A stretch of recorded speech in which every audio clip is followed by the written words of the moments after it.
Deuteronomy. We have talked about it before, but what does it mean? What does the name mean? Second law. Okay. Deutero is second. So this is what all of the textbooks talk about this. We almost always translate nomos as law. All of our textbooks are critical of that rendering because we have a very specific interpretation of what law means. It means rules to follow, right? So the critique is that it's not necessarily a second law, right? So much as a second iteration, a second presentation of the teachings. So people will argue against calling it the second law because it's not a new covenant. It's not a new set of rules. It is a retelling, it is a reteaching of the older rules, right? So there's debate about how we actually translate this and what we think that it means. So we'll talk about the actual book for a minute. I am not sure if our textbook brought this up, so we'll start here. We're all familiar with King Josiah from the history of Judah.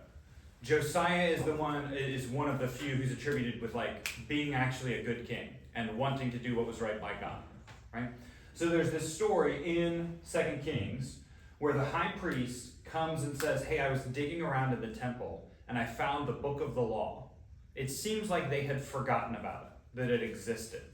He brought it to Josiah, and Josiah panicked because he realized that they had not been obeying this law for years, for decades, for generations, right? So he tears his clothes and he institutes a bunch of reforms. All of 2 Kings 23 is the reforms that he institutes to try to correct Israel. Most scholars that I know of say that this book of the law is some form of Deuteronomy. That the reforms that he institutes in chapter 23 reflect the form of the law presented in Deuteronomy. It might not be all of Deuteronomy that they find in the scroll. It might be portions of it. It might just be the section that's law that comes out of the middle of Deuteronomy. But it seems like this book has a profound impact, at least on him, at least in this time, right? It doesn't last long. It never does. But it has a significant impact on Israelite reform.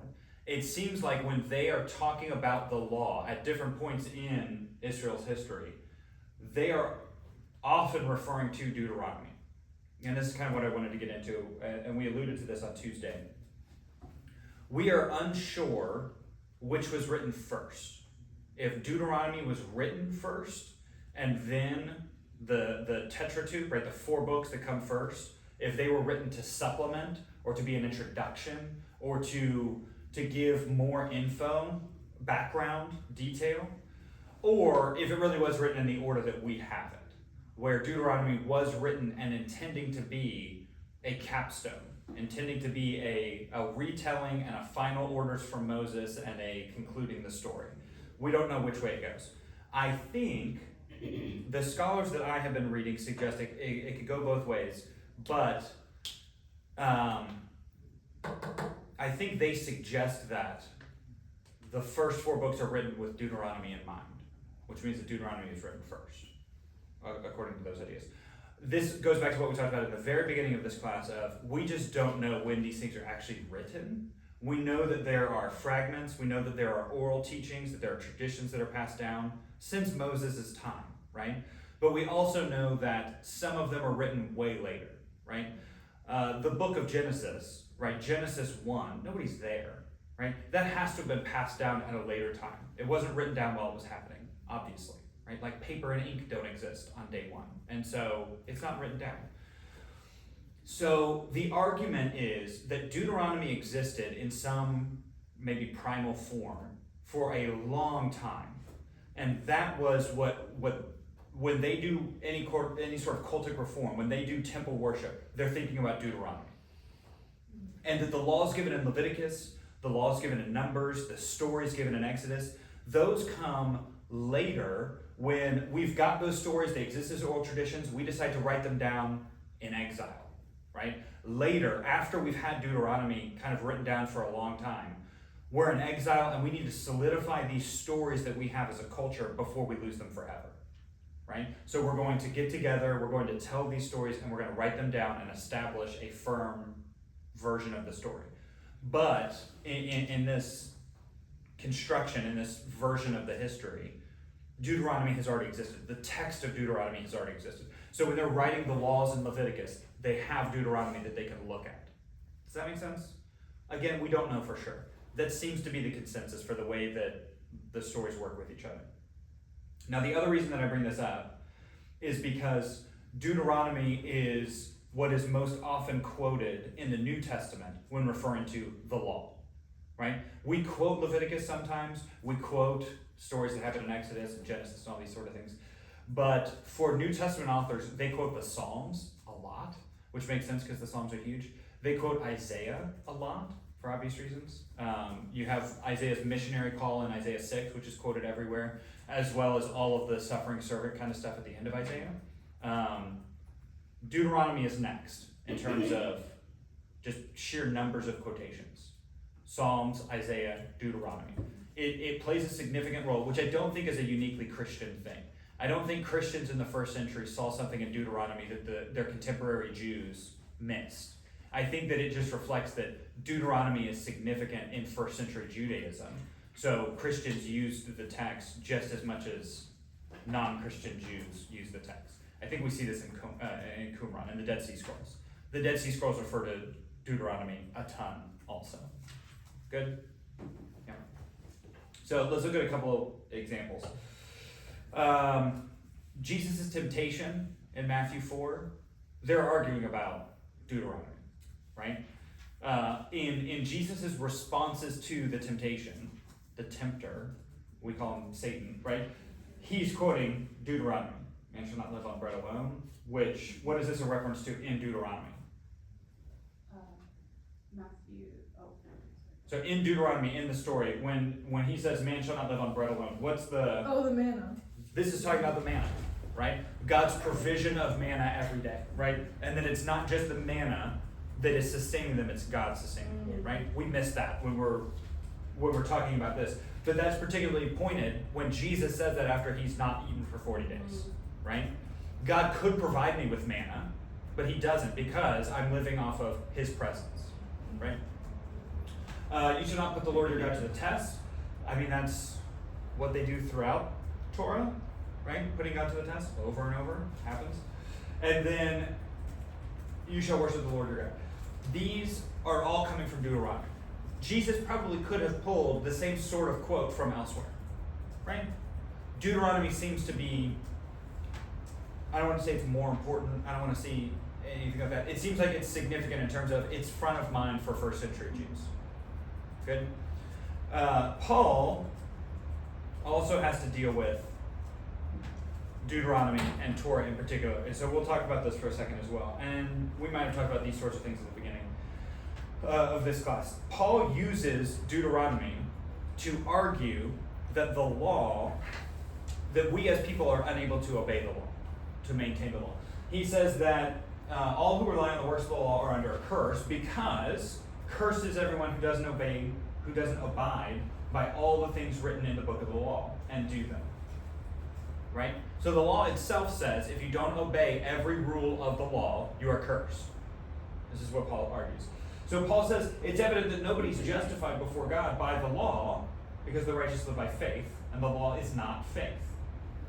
The one who does them shall live by them. Christ redeemed us from the curse of the law so that in Christ Jesus the blessing of Abraham might come to the Gentiles so that we might receive the promised Spirit through faith. Paul is consistently, and I think we know this, shifting from law toward faith as the thing that justifies us before God. But his argument against Torah observance as a means toward righteousness is by quoting Torah, right? And so his argument is, in the book itself it tells us we will be cursed if we can't obey the law, but the book itself doesn't give us the means to obey the law, right? It's the promised Spirit that gives us the means to obey the law, and the law does not promise that. The law doesn't give us that. And because we don't have the Spirit, we can't actually obey the law, and the law tells us we're cursed. Therefore, obeying the law won't lead to righteousness. This is his argument, right? He argues the same thing in Romans. If my slide will turn. But here we see he makes this argument while also maintaining a positive view of the law, of Torah, of, in this case, Deuteronomy. Shall we say that the law is sin? He says, by no means. I think we're all familiar with this. It's meganoito. May it never come into being, right? Genesis, may it never come into Genesis. The way that I always say it is like he's saying hell no. Right? Like the emphatic negative, that's kind of what we say, is what shall we say then? Is the law sin? And then he would say, hell no. Like no way. Like definitely not. Yet if it hadn't been for the law, I wouldn't have known sin. I wouldn't have known what it is to covet if the law hadn't said you shall not covet.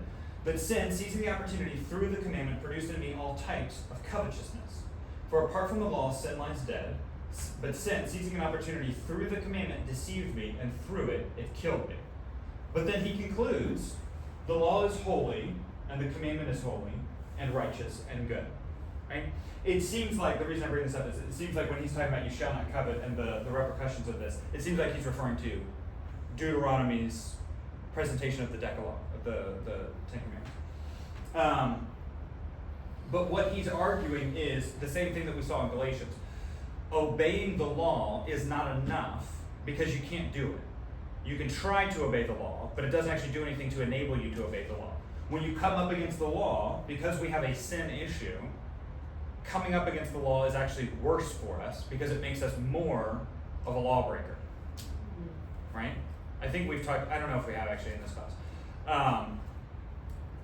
When you go up to a national park and you're looking at a waterfall and there's a fence and it says, do not cross the fence. What's the first thing that everybody wants to do?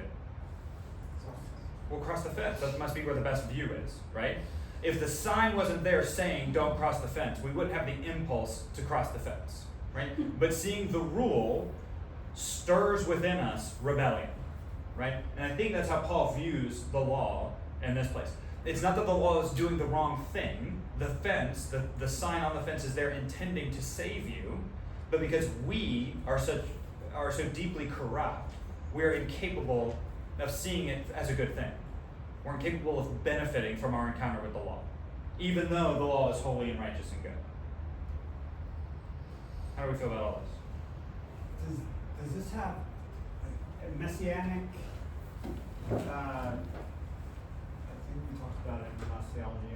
I had some acquaintances who were Messianic Christians, I think, and they were Messianic Jews. Mm-hmm.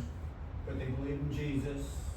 Yeah. And it was Paul said something. Was this the upholding portion of what they talked about?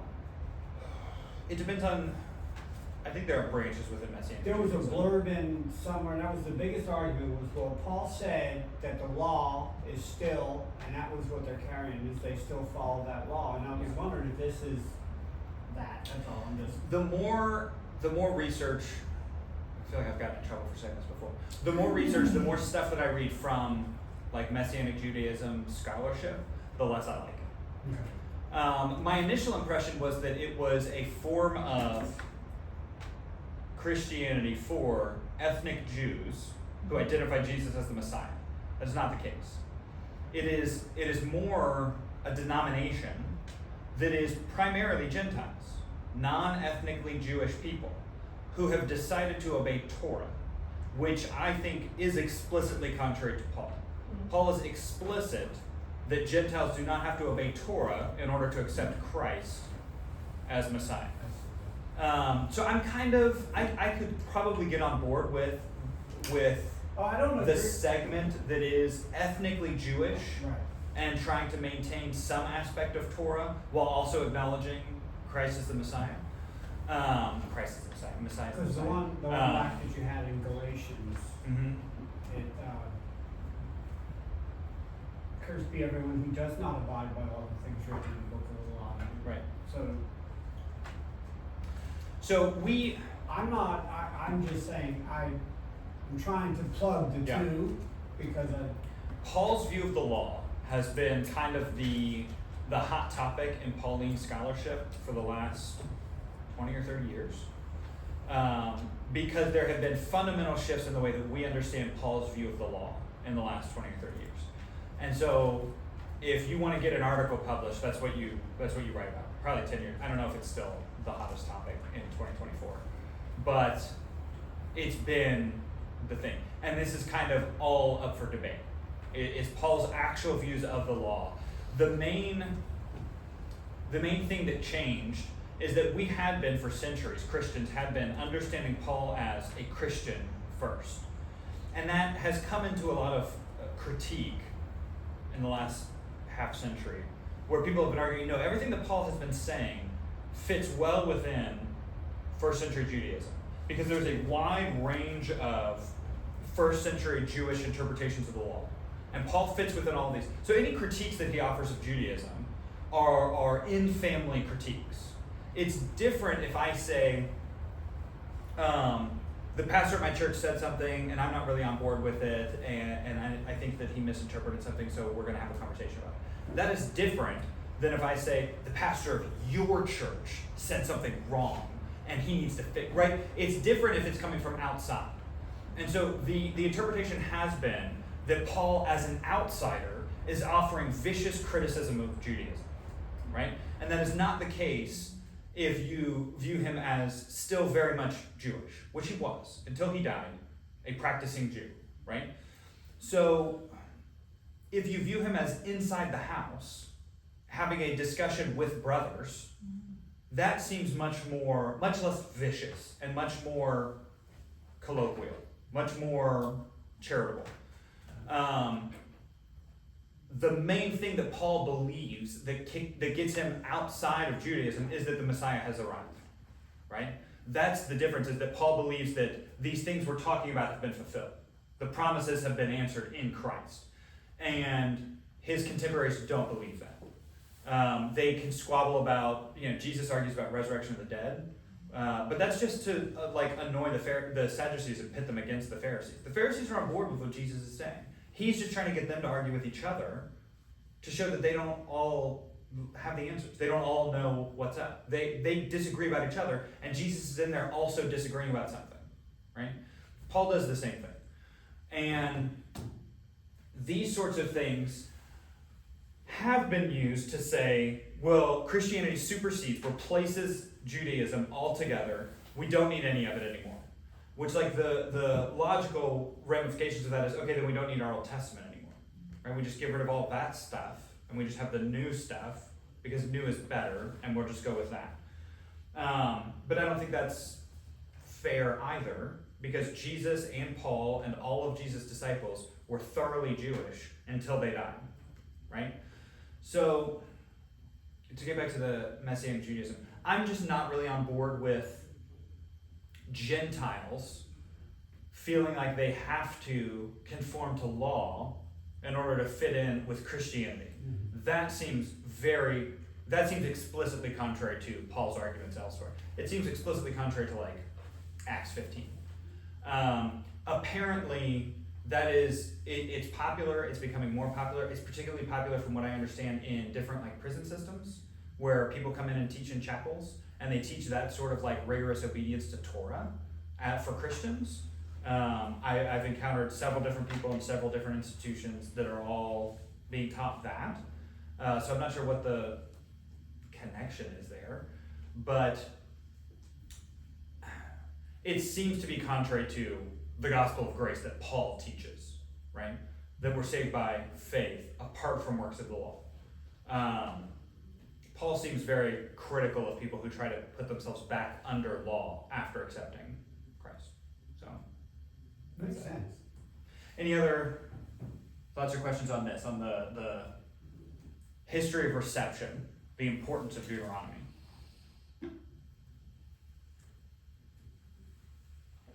Good? Okay. Then we will move forward with, just like we did with Numbers, some stories. So, we already talked about this being a second teaching. So, we left off at Numbers. They are preparing to take over the land. They have been wandering around for 40 years, 38 years. And now, instead of attacking from the south, they have come up and around and they're going to attack from the east and go across the river to get in, right? So all of Deuteronomy is presented as Moses teaching the people, right? God isn't really coming and interacting and doing things. It's Moses reminding them of stuff that God has done in the past. Okay? So it starts off, these are the words that Moses spoke to all of Israel beyond the Jordan in the wilderness, in this specific location, right? So all of it is in this camp, in this position, getting ready to go. Okay? So let's look at, because all of chapters 1, 2, 3, and 4 is what? It's repeating the history. The stuff that remember when this happened, and then this happened, and then this happened. Why would Moses need to do that? Yeah, maybe. This is something we'll need to pay attention to and struggle with, is who is he talking to?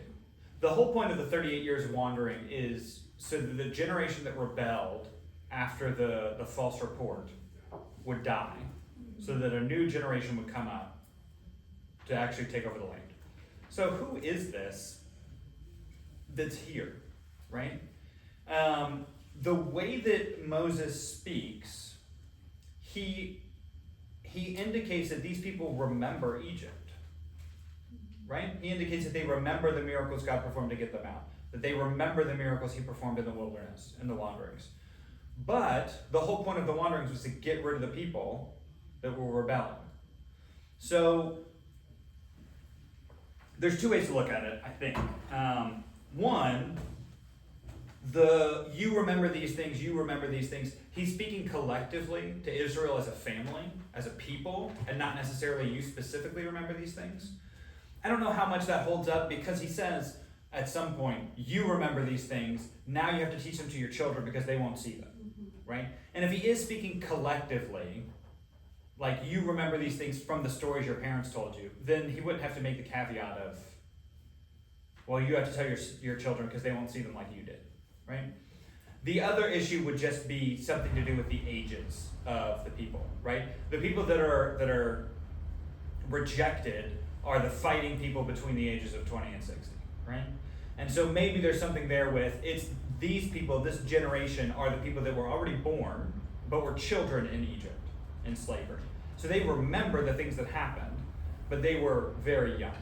So Moses is reminding them of what they saw, and also telling them, kind of, don't do what your parents did. And also you're going to have to tell your children, because they're not going to have seen any of this. We don't really know. But it's something to pay attention to, because this pops up a lot with, like, who is Moses actually talking to? And what does he expect them to remember? Or what is he requiring them to commit to? Good? He says, and now, O Israel, listen to the statutes and the rules that I'm teaching you, and do them, that you may live. Go in and take possession of the land that the Lord, the God of your fathers, is giving you.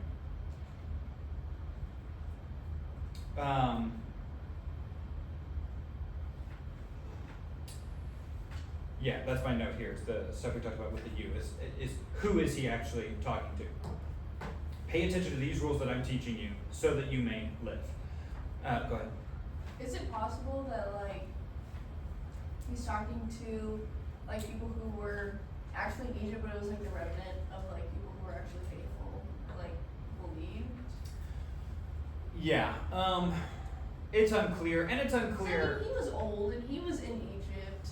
Yeah. So, other people must still be alive, even though, like, 38 years have passed. Right. Or is he saying this before they go into the wilderness? No, this is after This is right before they go in. I imagine that when it says that the 38 years wandering was to wipe out that generation, I don't imagine that every single individual person is dead. Yeah. I imagine that most of them might be, the significant number of them, that they are not the ones in charge anymore. That they are not the largest generation now, that 40 years have passed. So the next generation is in charge in positions of leadership and the most numerous. And they need to prove faithful in the way that their fathers did it. I don't take it to mean that every single individual is dead, because that doesn't seem viable. Unless, like, God's miraculous hand is shortening their lifespans and finding ways for them to die for 38 years so that the specific individuals are, I don't think that's what it is. I think the generation is dead, not the individual components of it. Yeah. Does that make sense? Well, Yeah. and I think your point from last time might play in as well, when there was a gap in the boys' ages because of the Right. genocide. So then you would have this group of, not the first generation, but they were 10 and 11 when they left Egypt. So they were aware, they saw their moms crying over the boys that were killed. But then they would be the oldest and leaders of the second generation, even though they weren't included in generation number 1 as fighting men. Right, but I think there's too much time that passes for that to make sense. So like for, I forgot something up here. For Moses, Wouldn't you be like 50 if you had left at 10? so, right, Moses is 0 when they're killing babies. Right? He's 40 at the Exodus. Oh, okay. Well, then it'd be 100. He's 80 at the, You're right. is that right? Sure. No, he's 40 when he leaves Egypt. Yeah. No, I don't He's 40 when he goes into exile. He's 80 at the Exodus. think. And he's 120 now at his death. You're right. So like this generation, part of them are wiped out. Started Yes. 10 years ahead of him. But Yeah. when we're talking about, this is the age that Moses is when the guys 20 to 60 No, are they'd be- rebelling. You're right. They'd be 90, Right. so they'd be included. So Yeah. so these guys are, Moses' generation, the 80-year-olds, there's not many 80-year-olds running around, right? But there are people probably older, Yeah. because it's just Moses' generation that's, No, but you're Well, right. we don't know how They'd long be that- 90 at the Exodus, so then it'd, Right. yeah. and it's the 20 to 60-year-olds that are the ones that are in charge, the fighting men that are rebelling against So God. do we think that the genocide didn't continue until the Exodus? Oh, we have no idea. The genocide is only recorded as the way that Moses gets into Pharaoh's Right. court. We don't know. We don't have any like extra biblical information about it at all. There's no like Egyptian Okay. tablets that No, tell us I about mean, it. some of my research had a lot of genocide rhetoric, so Right. yeah. We have no idea. We don't know if it was that year or if it was 50 years. We just don't know. Okay. But there's a ton of Jews in Egypt when they leave, and so they couldn't have been trying actively to kill them for a long time because then they would have, right?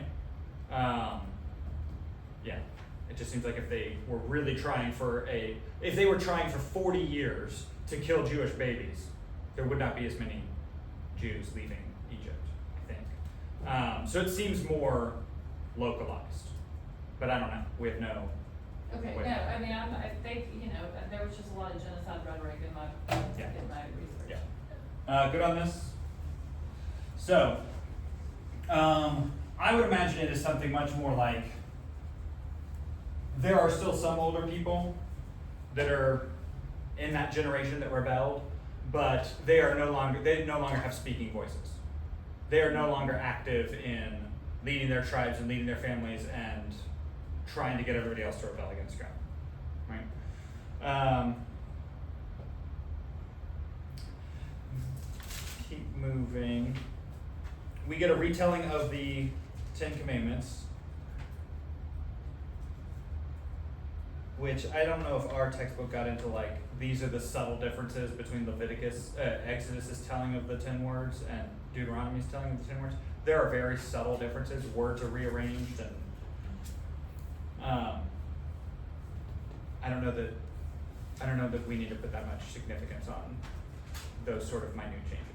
I don't know. What is this? Deuteronomy 6:4. The Shema. Okay. Hear, O Israel, the Lord our God, the Lord is one. You shall love the Lord your God with all your heart and with all your soul and with all your might. And these words that I command you today shall be on your heart. And then he says, I abbreviated it here. You shall teach them diligently to your children. You shall talk to them when you sit in your house and when you walk in the way, and when you lie down and when you rise.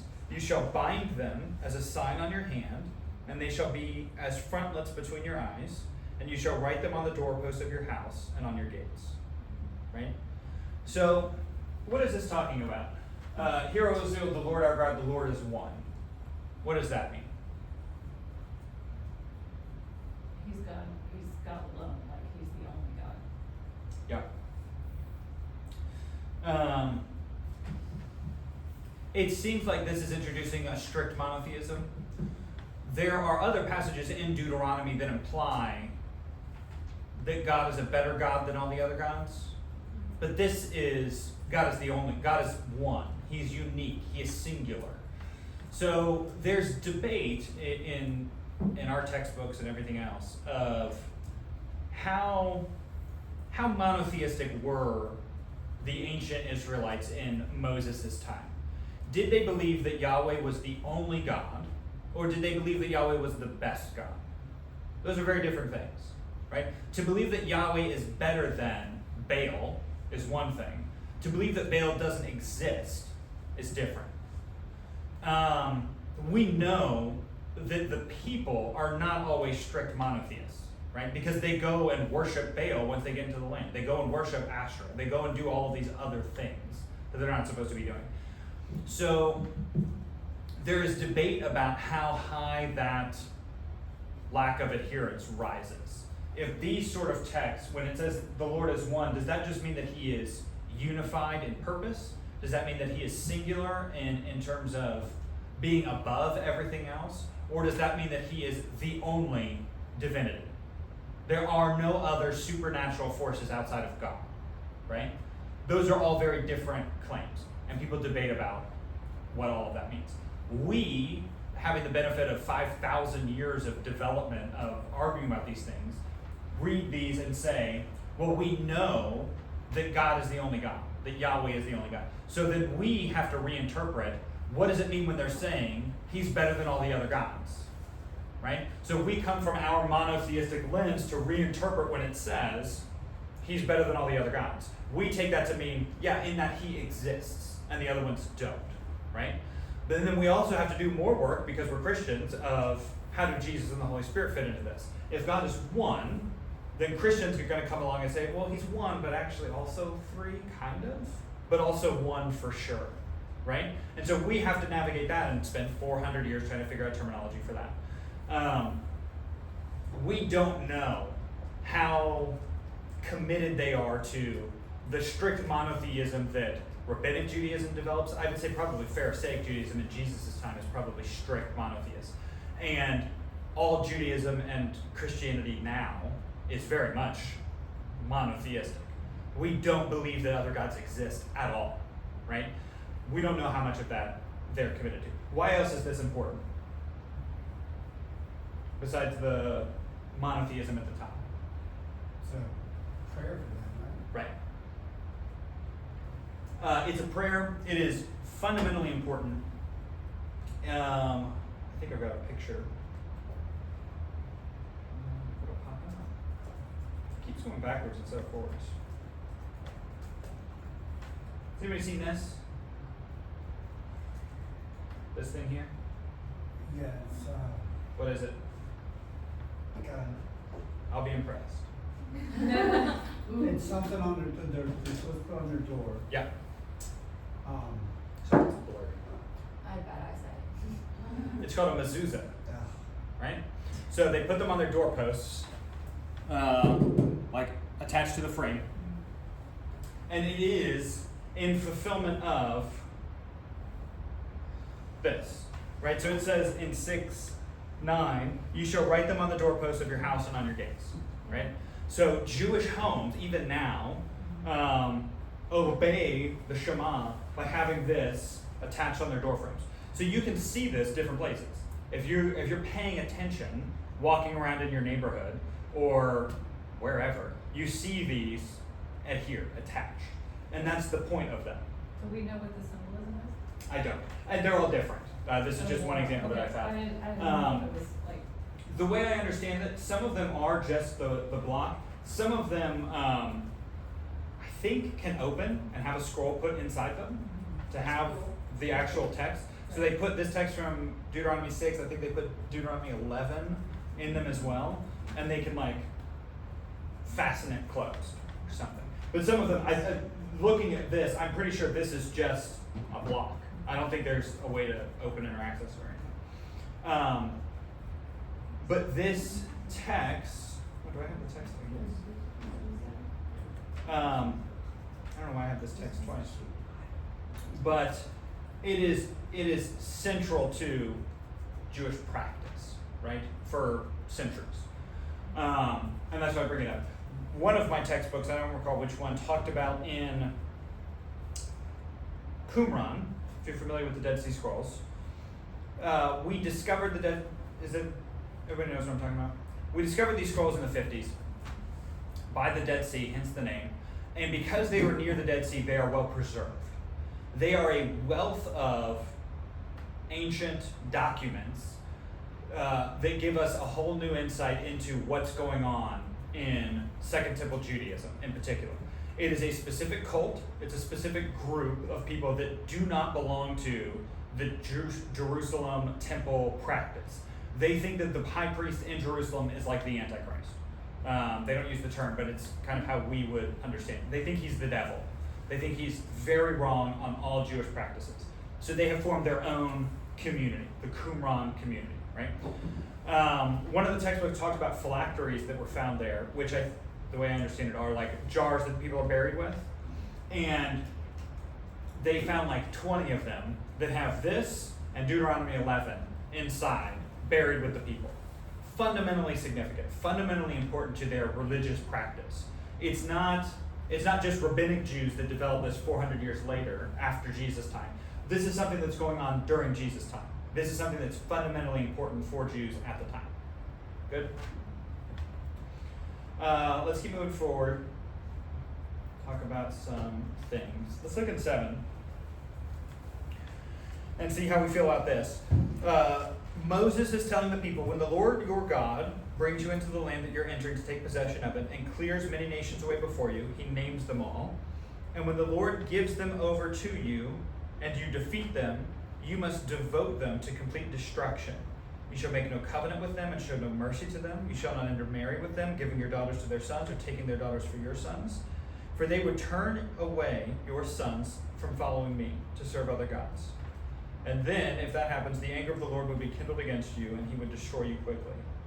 Thus you shall deal with them. You shall break down their altars and dash to pieces their pillars, and chop down the Asherim, and burn their carved images with fire. Good? We're familiar with this. This happens a lot. How do we feel about this? Well, I mean, so as I understand it, the first incidence of Israel devoting something was actually Israel saying to God, we will do this. Not when the hostages were taken. In Joshua? Or are you talking about the incident with Saul? No, earlier.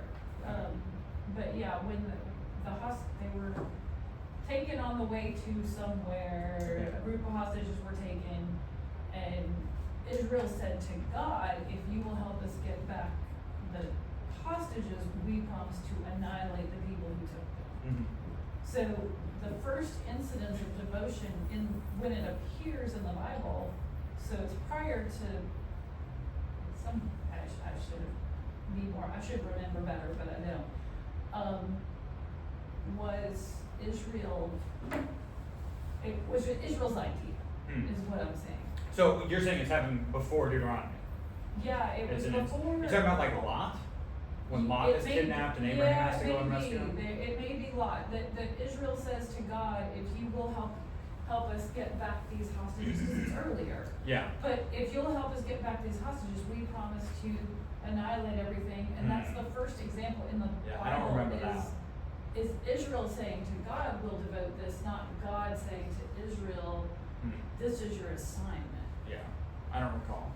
Well, we might have skipped over that yesterday. That might be something that happened in Numbers that I don't recall. It happened earlier. It may have been the Lot thing. I'm not sure. Like I said, I should remember better. But there was a point made about that devotion began with Right. humanity as opposed to devotion began with God. Did you have something? Well, I'm Along those lines? I'm reading in the notes down here, it talks about that it's not, it's a religious thing. They're not saying anybody of color, it's specifically for religion to keep the Israelites closer, or, and the fact that the Hittites were descendants of Ham. Mm-hmm. Yeah. I guess I'm coming at it more from the theological perspective of like, all right, but they're told to slaughter people, Yeah. right? That's Like what I all thought the you were people, talking right? Like the women and the children.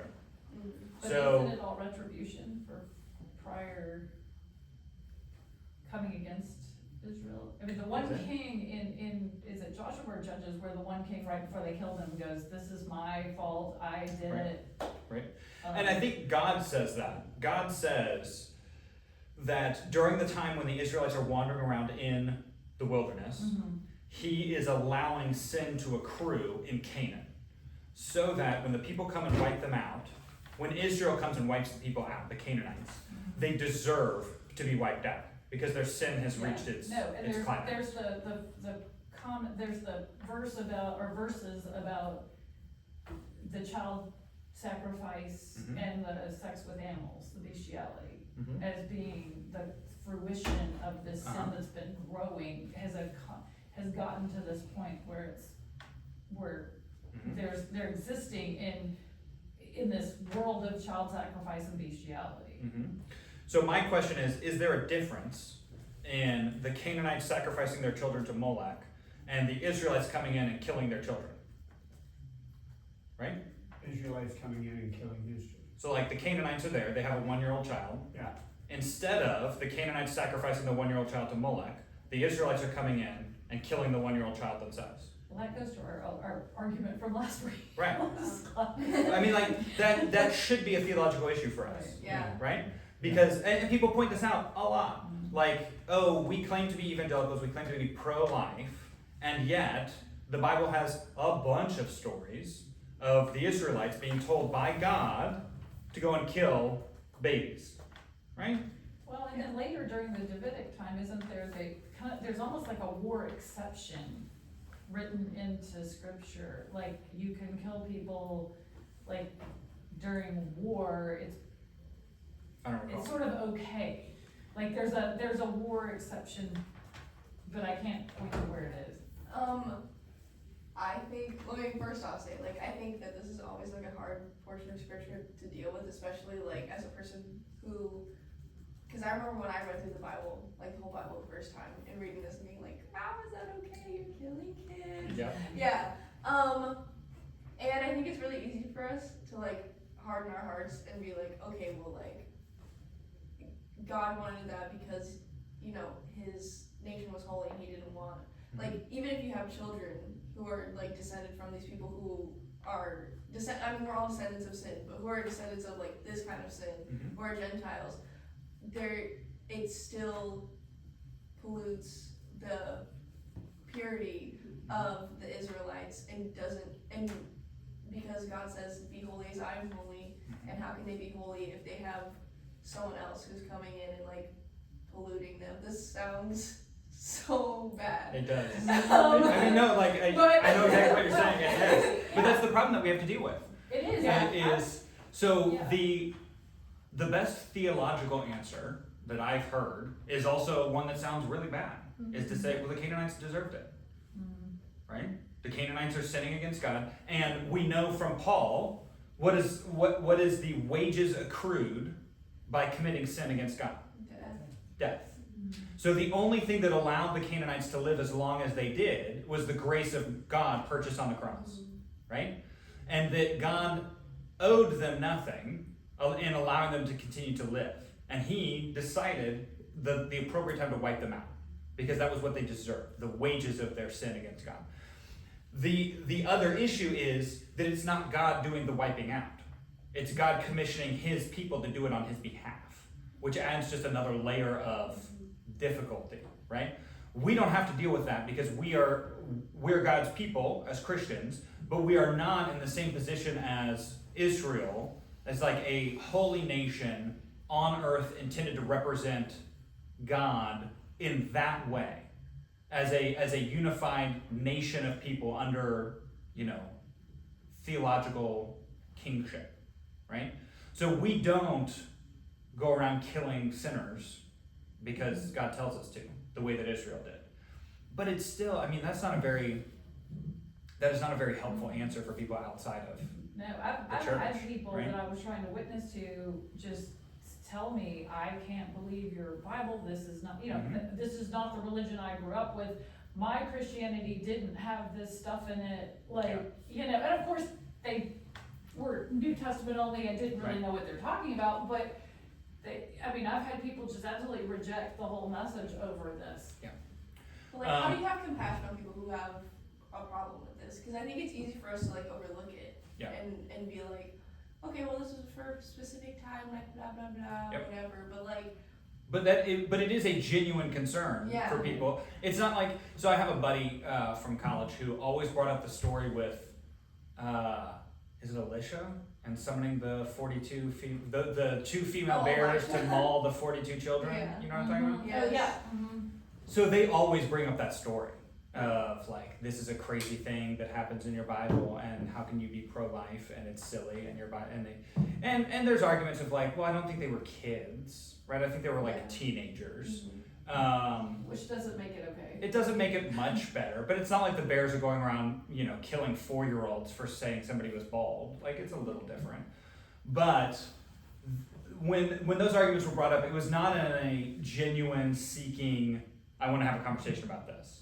It was here's my proof text to say that you're wrong, right? And I'm not gonna, there's no reason to engage in conversation with that. Some people are genuinely, they would be interested if it weren't for these sort of texts. And these sort of texts genuinely bother them.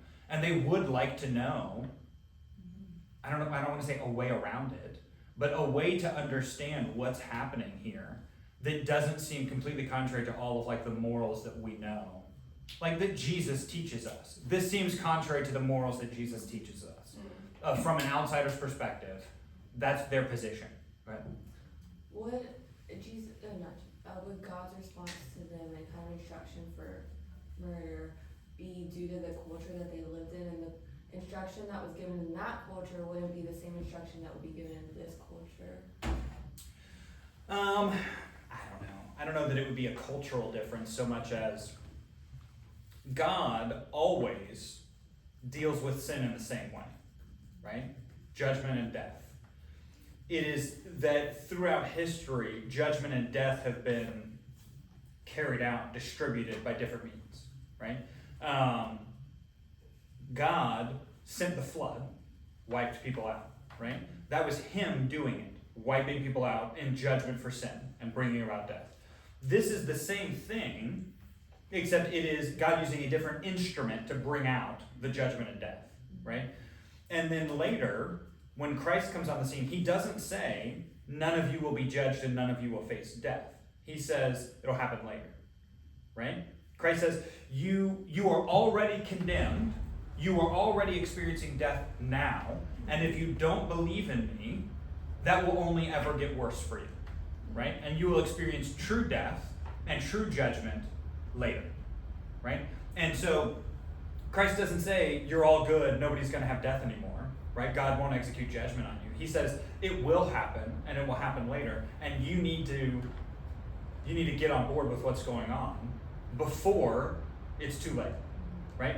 The Canaanites don't have that option. They don't have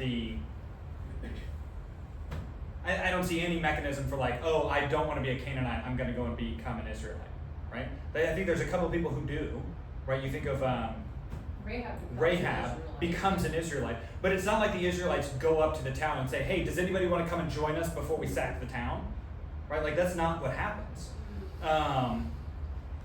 And so it's just a matter of God is always operating in the same way as being holy and dealing with sin, and that this is a particularly striking way that he deals with it through his own people. And we also know that the people don't follow through, right? They specifically don't do this, which leads to centuries of problems for the Israelites. They don't get rid of the Canaanites, and that causes all of their problems. right? Anybody else have thoughts on this? I just think that, I'm just thinking about how to answer someone's question about this, like, with compassion, if they're, like, being genuine about it. I just feel like it's hard for us too, but also, on the other hand, like, the only thing that's coming to my mind, which is probably, like, a harsh answer that I probably wouldn't want to give someone, but it's like, you don't understand the holiness of God. Like, anyone who's thinking about this, I feel like it, and thinks that it's wrong. I mean, we think that, like, okay, this is a horrible thing, but the difference is that we understand the holiness of God and, like, the weight of His glory and how good He is, so it makes sense for us to be like, okay, yeah, like, God is so holy and, like, so great that people, even, like, the Israelites who entered His presence literally died, or touched the ark, literally died because of, that's how, like, great and, like, holy and, like, pure and, like, perfect that He is. And so, for anyone else, like, looking at this from the outside, it's like, this is evil, but it's not that, like, God is evil, it's that other people are evil, and when the holiness of God comes in contact with something, it dies if it's not pure. So, I think that's the only way to explain it, even though it's not a good answer. Go with it, is just to say that is what we all get and deserve outside of Jesus' blood. Like, it's gonna happen to all, like, that isn't exceptional to them. We're all, and I mean, even our culture today, I could walk out the door and get shot. You know, I mean, and it's the same death. I mean, it may not, it might not be with a sword, it might be with a gun, but it's, we all deserve that same ending up in hell, except for Jesus' blood. Right. And I think the next verse or two that we're going to talk about, we'll touch on this, but there is nothing inherent to an individual Israelite that makes them worthy of being an Israelite as opposed to a Canaanite. Yeah. Right? Where, and I think that's a good place to start, is all of us would be Canaanites. Right? Apart from God intervening Himself, we would all be on the Canaanite side of this conflict, right?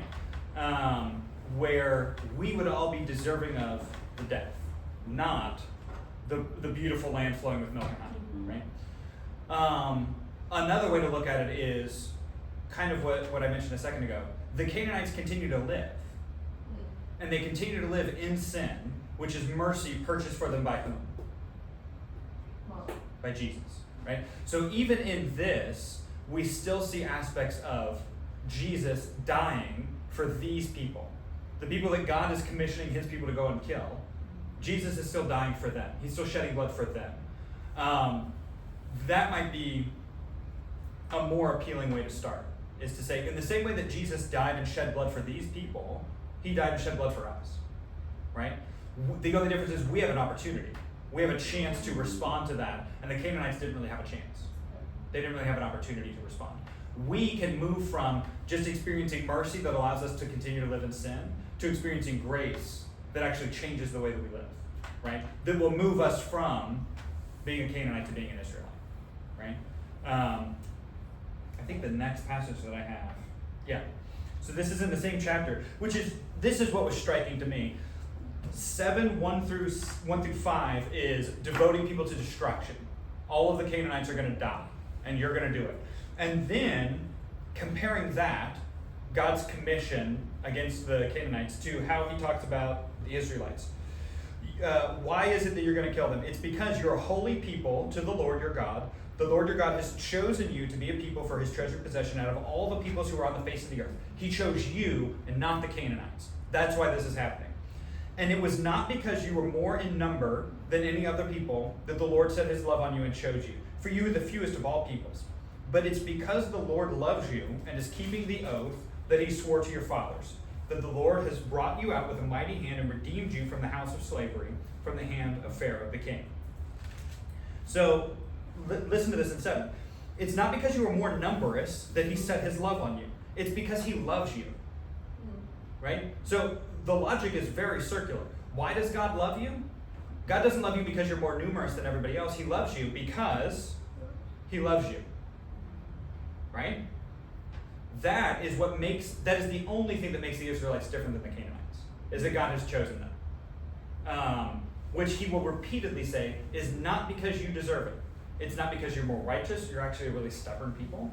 Right? It's not because you made better decisions. It's not because you were big and powerful and I wanted to set my name on the coolest group. It's because I love you. And I love you because I love you. That is different. So I think if we are arguing about the devoting to destruction at the beginning of 7, we also have to talk about this. Yeah. Of like, the only reason that the Israelites are chosen is because the Israelites are chosen. It's because God decided it. And we're not privy to knowing why. He just makes the decision. He works it out the best according to his own calculus of the universe. And this is the decision that he's made. Deuteronomy talks about this sort of stuff a lot as well. This is the sort of stuff that we don't pick up on in Exodus and Leviticus, and right, these sort of theological commentaries on what's happening in the background. Good? Keep going. I think we have a couple more.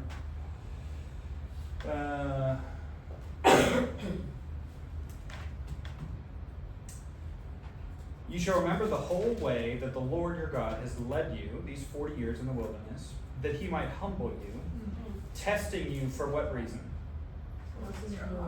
To know what's in your heart, whether or not you would keep the commandments. I feel like as Christians who focus mostly on the New Testament, we tend to think of the New Testament as heart and the Old Testament as rules, right?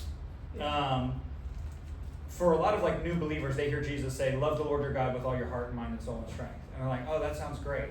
Not realizing that they're quoting Deuteronomy, right? That Jesus gets that from Deuteronomy. This is the same sort of thing. Leviticus lays out the law and doesn't say the law is here to test what's in your heart, right? Moses is attributing saying the wandering in the wilderness was a test to humble you and to reveal what's in your heart. Not that God didn't know, but to reveal it, to bring it out. Good? We talked about this in my Sunday school class as well, of Jesus functions in this way. He offers very difficult teachings for the specific purpose of driving people away from his movement, right? So in John 6, people come to get bread. He feeds them, the feeding of the 5,000. And then people follow him, and he says, you're only following me because you want more bread. And they say, well, what signs can you do to prove to us that you are who you say you are?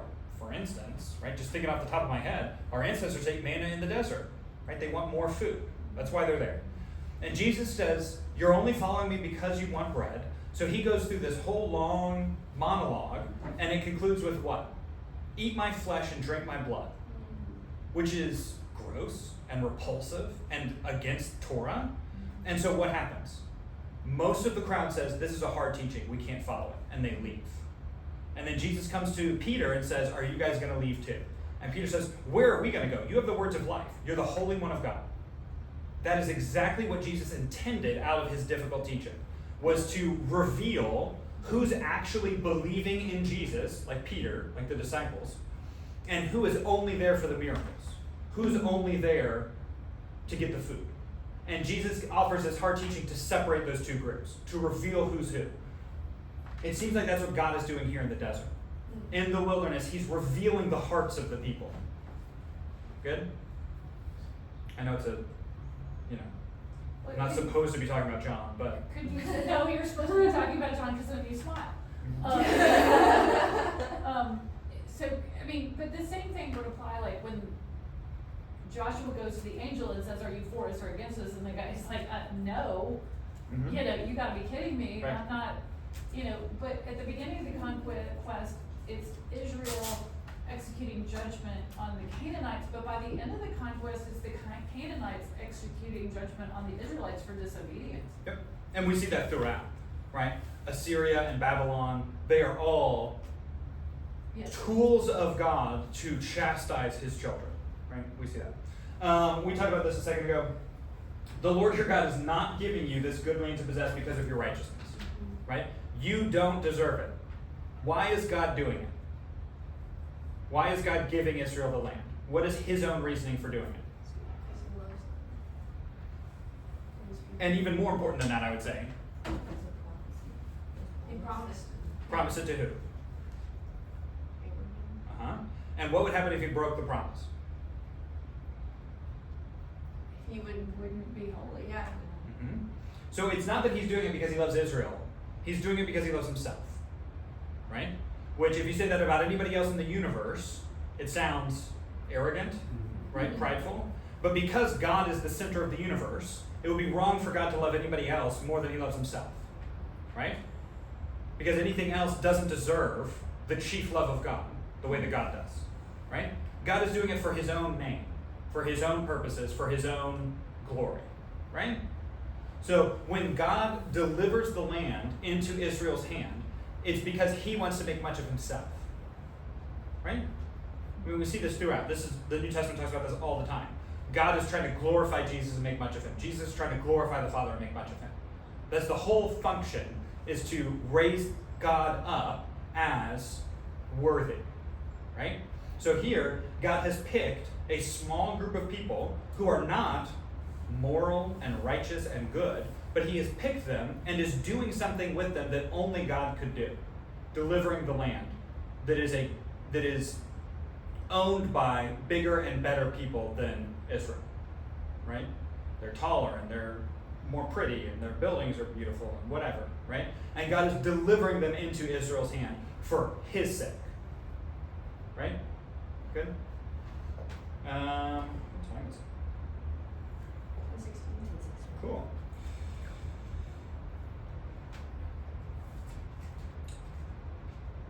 I think we've talked about this. Love the Lord your God with all your heart and all your soul. Keep the commandments and statutes of the Lord, which I'm commanding today for your good.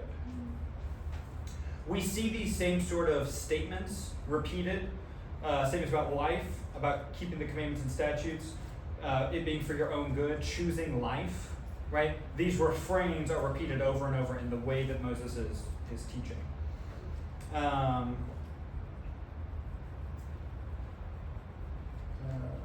We already talked about this. We'll keep moving forward.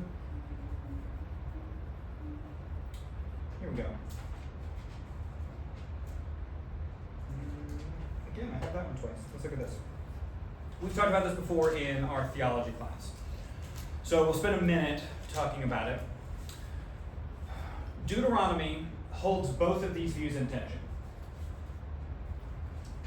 In 29 it says, "You've seen all that the Lord did before your eyes in the land of Egypt, but to this day the Lord has not given you a heart to understand, or eyes to see, or ears to hear." This threefold use of hearts and eyes and ears represents the whole person. You see this at the beginning of Isaiah's commission in Isaiah 6, when God comes and tells him, you need to speak to the people, and Isaiah says, well, what am I going to say? And he says, I have blinded your eyes and hardened your hearts and deafened your ears. Right? Eyes and ears and heart. Represents all of your faculties that you have to interact with the world. Right? So why don't the people believe in the Lord? It's because the Lord has not given them a heart or eyes or ears to understand, to interpret what's going on. Right? This seems like what? Who's in control? Who's determining belief and unbelief? God. Right? And yet, in the next chapter, Moses says, see, I've set before you today life and good, or death and evil. Therefore, what? Choose life. Choose life, that you and your offspring may live. Right? So, Deuteronomy holds both of these things in tension.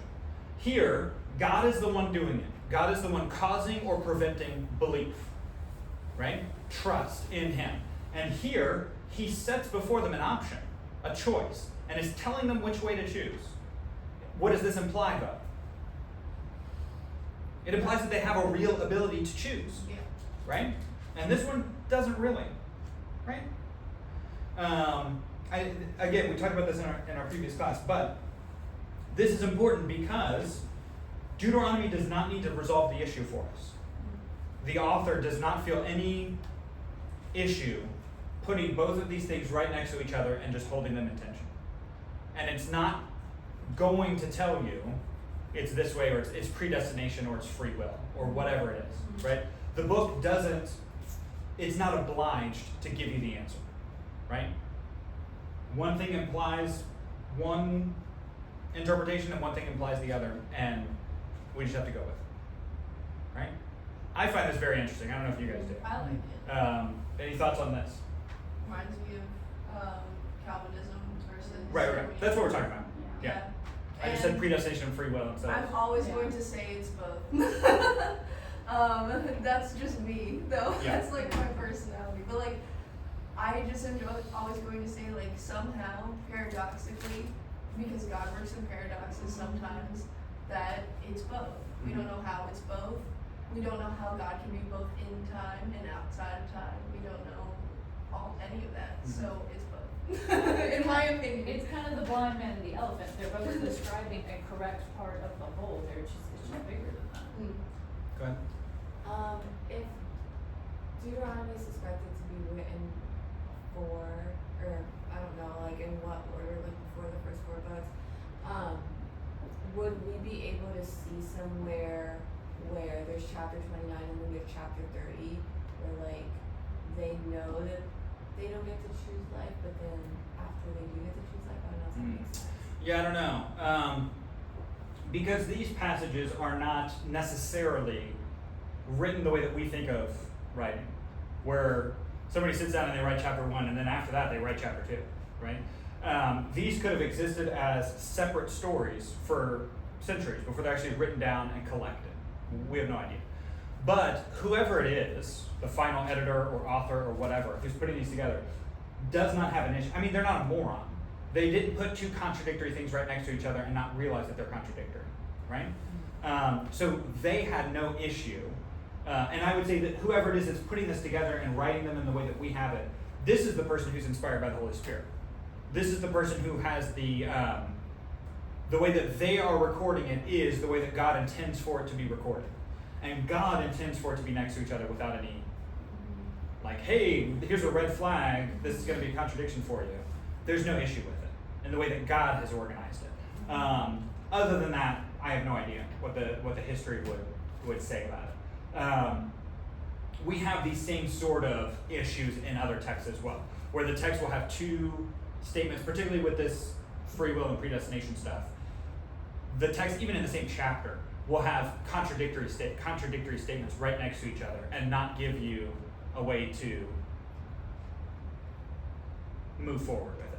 You're just supposed to hold an attention, right? It reminds me of what we were saying at the beginning of this class. We're talking about like oral tradition and stuff, where it's like you're supposed to ask, like you're supposed to wrestle with it and wonder and be like, well, like how is that possible? Right. Which is just kind of cool to me that like God wants us to like wrestle with it and be like, what am I saying? So yeah. that's a good point. Think back to Genesis. Jacob is on the cusp of going to meet back with Esau. He thinks that Esau's going to kill him. What happens that night? Wrestle with God. He wrestles with God. And then what happens after he wrestles with God? He walks away. And his name is changed to what? Israel. Which means one who struggles with God. Right? That's the name of the people for generations, for centuries. They're not defined by their holiness. They're not defined by their righteousness. They're defined by their struggle with God. Yeah. They're wrestling with Him, right? That seems to be the point, right? Or else he would have had a different name. All of them would have had a different name, right? Good? Yeah. Good. One more at the end of Deuteronomy. We get a couple of songs from Moses, offering some theology and some concluding thoughts. So when you say songs, did he just like bust out and start singing? Yeah. Like talking and stuff and then just start singing in front of these people? It's like Lord of the Rings. I was just thinking that, yeah. Lord of the Rings is full of songs in the books. They're writing songs about everything. They're writing songs about the sword that Aragorn has. They're writing songs about Tom Bombadil. They got songs everywhere. Yeah. And the movies cut most of them out. No, they'll literally just Probably be a good talking, thing. and it'll be like, and Frodo burst out in song. Yep. Yeah. In the books, between the hobbits leaving the Shire and getting to Bree, they have this whole incident in the Barrow Downs, which is like where all the dead people are, and they get captured by wights, right? Like reanimated skeletons. And the skeletons are about to like sacrifice them. So they've all passed out, the skeletons have them all like locked down. And what saves them is that Frodo remembers Tom Bombadil, who's like unaffected by any of the dark things in the world. And he starts singing Tom Bombadil's song, and the singing gets Tom Bombadil to come to the tomb that they're all about to die in, and Tom Bombadil just like busts in and starts singing his own song, and all the whites flee in terror of Tom singing his song and dancing around. I mean, it's comical how the song is, but that's Tolkien. Mm-hmm. Tolkien has a view that comes from this sort of stuff, I think, that that there's magic in music, that there's power in it, right? You see the same thing in Harry Potter does the same thing, that there's magic in the music, there's magic in the song. I don't know if that's what the authors here are going for. You don't see, I mean, Jesus doesn't bust in a song, but like and Luke is full of songs, right? Mary has a song, Elizabeth has a song, Anna, the prophetess in the temple, doesn't she have a song? Too. Miriam has a song in Deuteronomy, or not in Deuteronomy, in Exodus, yeah. Deborah has a song. Scholars who write our textbooks think that the songs are probably the oldest traditions.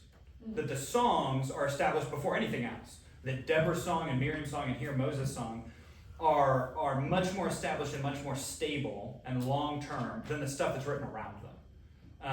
And so some people, probably more like liberal scholars, would look at the songs and say, okay, well maybe the song existed and they invented the rest of the story around the song, right? That Miriam's song existed, Moses' song after the Exodus existed, and then they invented the slavery in Egypt and the rescue from through the plagues and going across the river. They invented those stories to fit with the song because the song is original, right?